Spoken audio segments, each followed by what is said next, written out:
cool boy. Cool boy style. Cool boy. Is the shoes real? Is the pants real? What's going on? That was the hot topic of the night.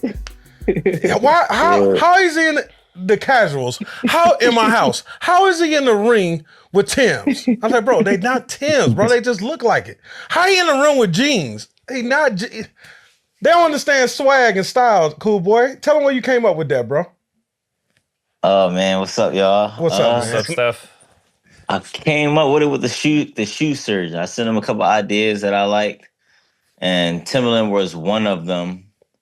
And he actually customized one of my boxing boots to fit how the Timberland would like. Yeah. He like put that together. So shout out to the shoe surgeon for doing that for me. Because I don't know if you guys remember, but I did a Margiela boot September 14th on the Canelo Berlanga card. Okay. So, he does a lot of my custom fits and things like that. And the jean material actually was like, I think real jean material. Mm-hmm. And the jacket I came out was, was it ostrich?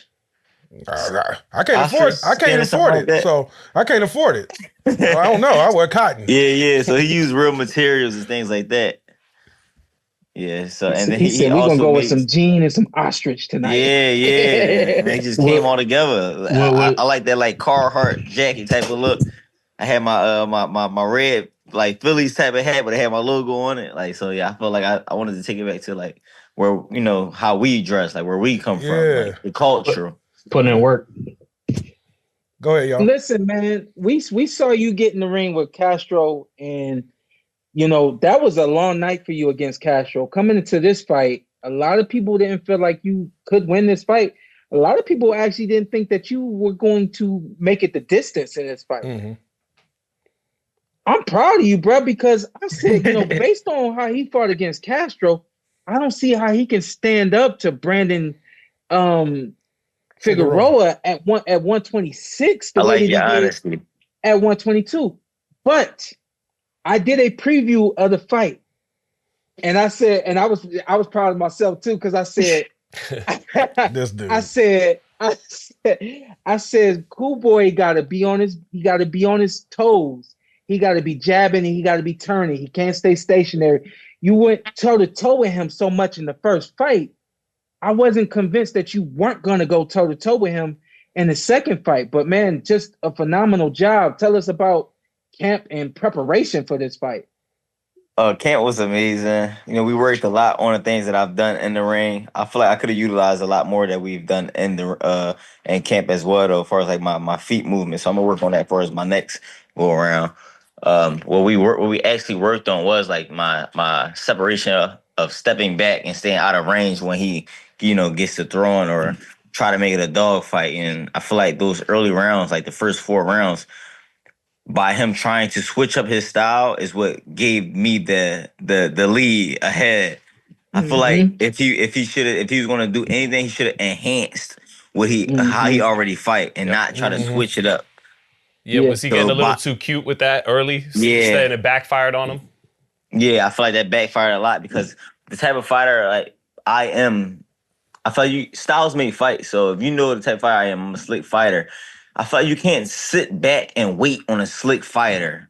If you're an aggressive fighter, you just got to be aggressive with us because you're more likely to get us off our game plan.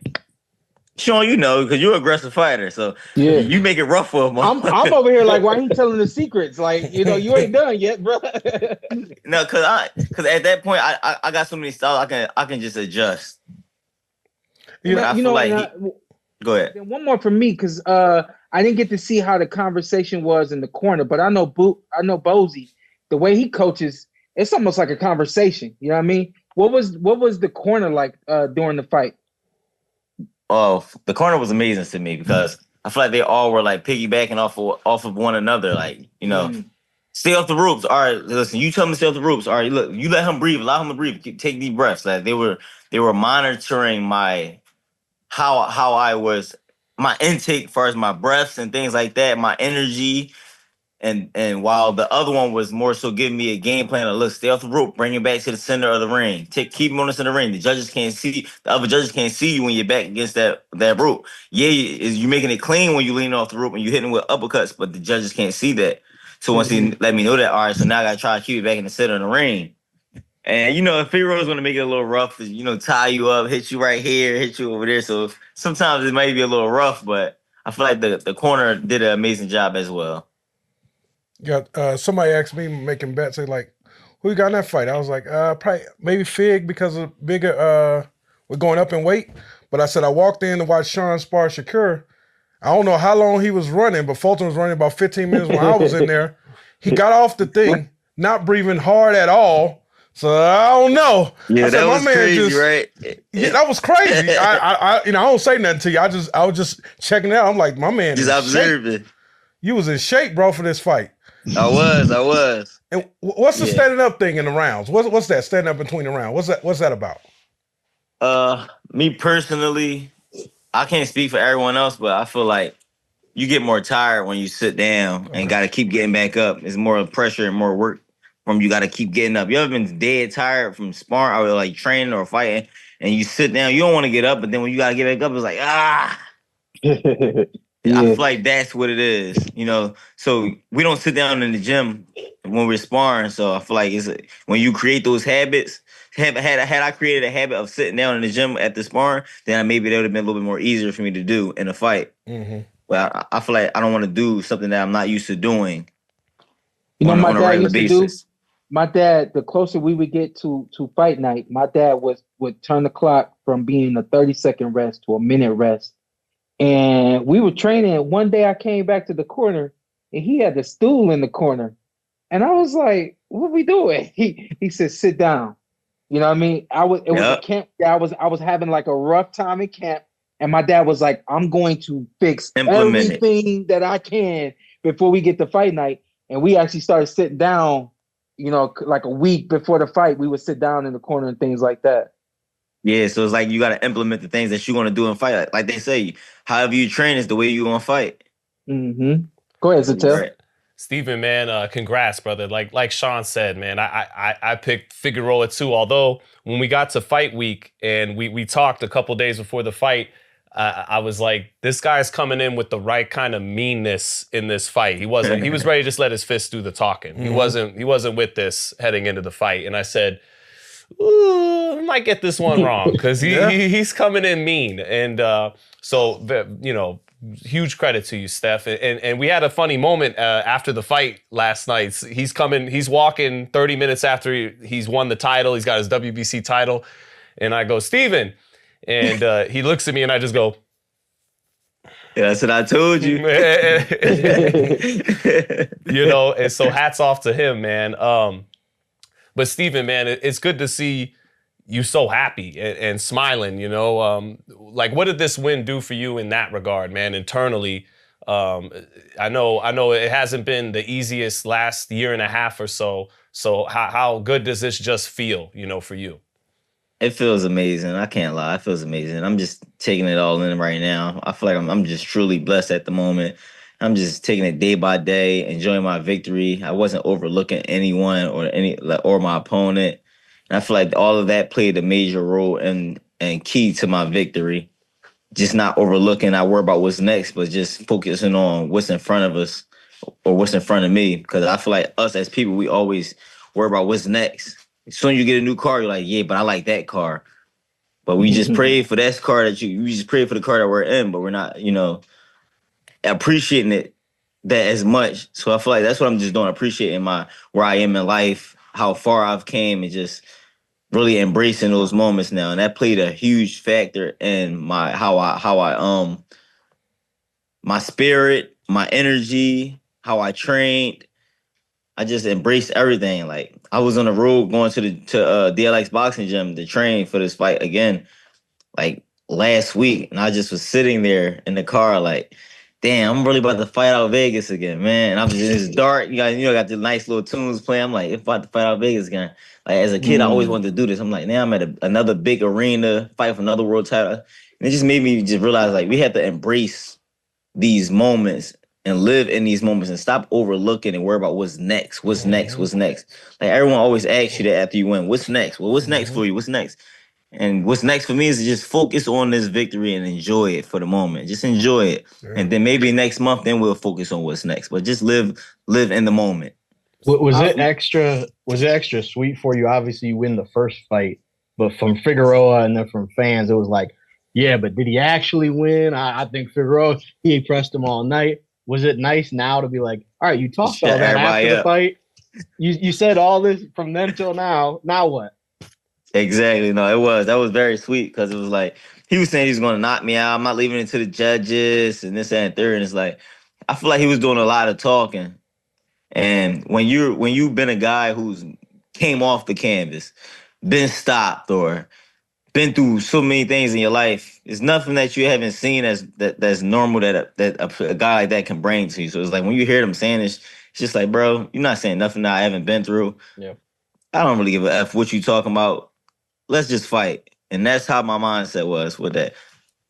And Steven, man, I got the sense when we, during fight week that you were going to do something different to hurt him in this fight. And not that you did it in the first fight, but it felt like eventually after those first 4 rounds, it started to resemble the first fight a little bit where the uppercut was working on the inside and you were going to the body extremely well against him and beating him at his own game.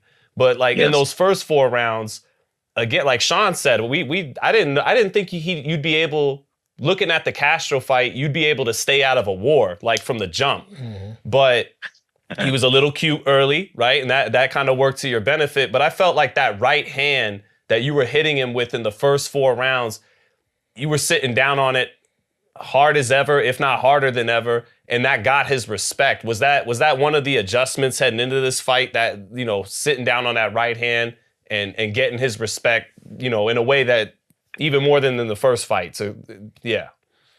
It wasn't just one of the adjustments. One of the main keys of the adjustment was keep my distance and, don't go too hard early in the early rounds. When you get in there for a fight, both guys are amped early rounds. So, we're using unnecessary energy instead of relaxing. And that's what my corner wanted me to do, just relax and just take your time, set up those shots. Don't throw the jab super fast or super hard, but just light touches. I remember Andre Ward saying that to a couple guys in the gym. He said it to Benavidez too, everything don't gotta be so hard.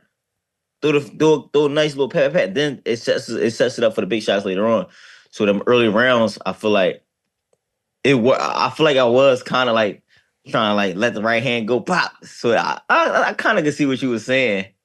Because the right hand wasn't missing a little bit. There was a lot of steam on it, man. And I felt like he was feeling that right hand. As tough as he is and as good as his chin is, I felt like he that right hand was getting his attention a little different than in fight 1.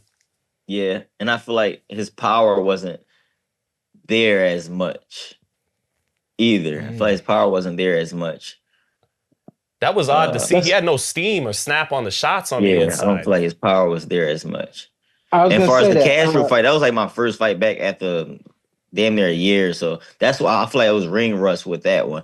But now I came back the second time around with Figueroa, made the adjustments that need to be made. So. Yeah, I was going to say, just to flip it real quick, I feel like we didn't get the sharpest version of Brandon Figueroa in this fight. What do you think's next for him? I still think, he's an amazing fighter, amazing person, a warrior for real at heart. Mm-hmm. I still think he is one of the top guys at featherweight. I feel like the guys who are requesting the belt, they should face him. I feel like they should face him.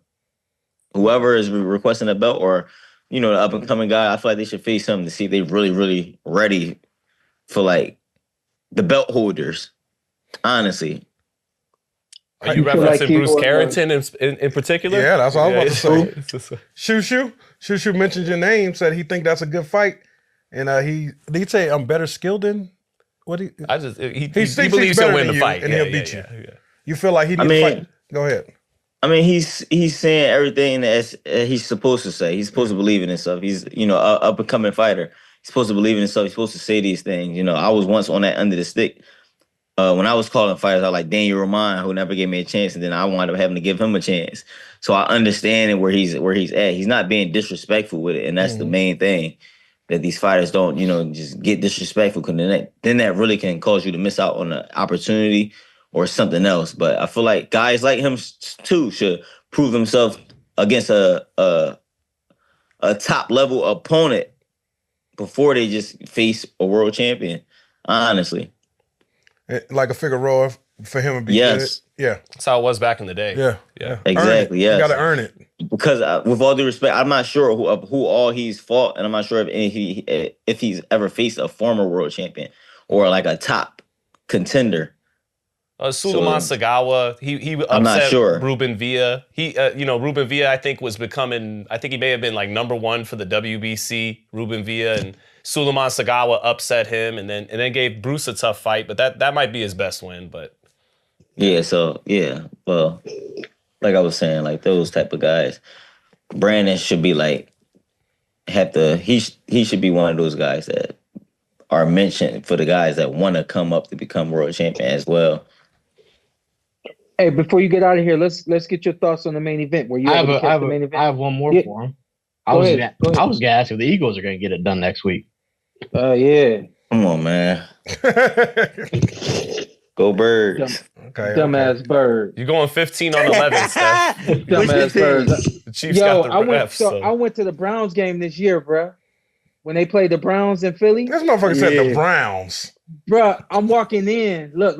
I'm walking in. This guy looks at me and my wife and says, "God hates the Browns." Like, damn. I'm not even in the. We got some crucial fans. Bro. I didn't know, and I had heard all about it on the way walking in. Yeah, we got some crucial fans, bro. I was walking, and somebody that actually knew me, like, came up behind me. He's like, "Yo, man, I just want to say what's up to you. All respect." I was like, "All right, cool, boom." He's like, "Yo, I just had to get somebody off of you." I was like, "What you talking about?" He said, I told him because he said the guy was gonna pull my coat or something like that. He said, I had to tell him that's Shawn Porter. You don't want to do that. And the guy said, "Who is Shawn Porter?" He said, "Trust me, you don't want to do that." But y'all vicious out there. Yeah, it's definitely crazy, man. A lot of the fans are wild out here. They mess around and jump you. I like to see hers get it done. I would. Me too. Yeah. But yo, real quick, before you get out of here, did you get a chance to see the main event? And if so, what'd you think?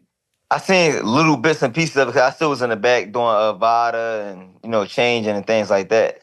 Yeah. But that was a hell of a fight for both guys, and it was a tough fight for both of them. I don't know what happened at like the 11th round. Was they trying to stop it? Oh man, nah, they ain't trying to stop it, man. It got kind of messy. It got kind of messy. I was sitting there like, what? So David, it was a legit knockdown. I'm pretty sure. I know we're gonna talk about it in a bit. Hey, cool boy. Don't listen to Sean. He was watching another country on FaceTime. Fuck that. They the feet trip. Yeah, it wasn't a legit knockdown. The feet trip. They called it a knockdown. And then what? Benavidez got hit on the shoulder. Yeah, and the feet tied up. But I get why they point taken away. So then the point taken away like was 10 seconds later. The bell rings and Morrell kind of caught Benavidez after the bell, and Tom just jumped in with a taking points away. I'm like, come on, Tom. Hey, he buzzed him though. He had a buzz from that shot. The heat of the moment like that, you just gotta let certain things rock. Like you just gotta let it go. It's a bang play. I felt it was late. Yeah, I felt it was late. Well, Tom was in the middle. Well, he threw it around Tom. Benavidez was, throwing a vicious combination to take the play away from that knockdown that was ruled. And I think if you watch it again in real time, Benavidez did let go of a shot or two just as the bell's done. And so Morrell comes back with a right hook and lands it hard. And buzzed him. Yeah, and gets a point taken away. But, I mean, Holyfield and Bo, they hit each other with through their 3 fights. There's like 8 different rounds where they hit each other with combinations 4 or 5 seconds after the bell. Nobody ever got a point taken away. But that was old school shit. We ain't doing that. All right, so look, I gotta ask this because I'm saying may the best man win. Crawford and Canelo. I got Crawford. Ugh. I got Crawford. Skill pay the bills, baby. I got Alvarez. Hey, He's got to have his head movement on point, though. He can't be coming in straight lines without, like, not so much the straight lines, but that head movement wasn't there the way it is with vintage Canelo against Berlanga. He gets that going like he does when he's fighting at his very best. I think he could beat Crawford, but if those reflexes and head movement isn't on point, like we see from Canelo when he's on his best, yeah, Crawford can take that. What you think, cool boy? May the best man win, man. I'm rooting for Crawford, but you can't never take nothing away from Canelo. You can't underestimate Canelo, but I always root for Crawford as well. So that's why I say may the best man win. Like I'm mutual on this one. I hear you. Well, hey, listen, cool boy. This is the year that every fighter gets busy. So you got 3 more fights this year. All right, get ready.